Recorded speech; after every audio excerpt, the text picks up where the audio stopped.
First, you need to verify if your Insignia Portable Air Conditioner actually has a heating function. Not all models include this feature. If your model does have heat mode, locate the mode button on either your control panel or remote control. The mode button cycles through all available operating modes. This is crucial. When using the heating function, you must disconnect the exhaust hose.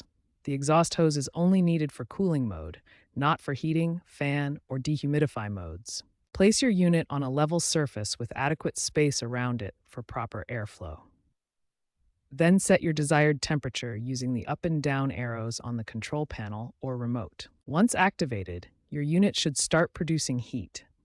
Keep in mind that heating performance will vary depending on your room size and the ambient temperature outside. When your Insignia portable air conditioner isn't heating properly, start with these basic troubleshooting steps. First, check the power connection. Next, verify your heat mode and temperature settings.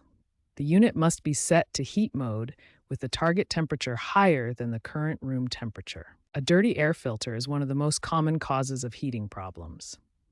Clean filters ensure proper airflow and heating efficiency. If your unit displays an error code, consult your manual for specific solutions.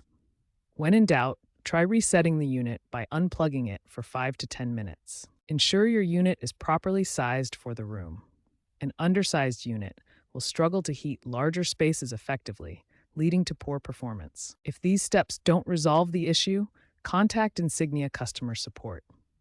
Be aware that some users report mixed experiences with customer service, so be prepared with your model number and purchase information.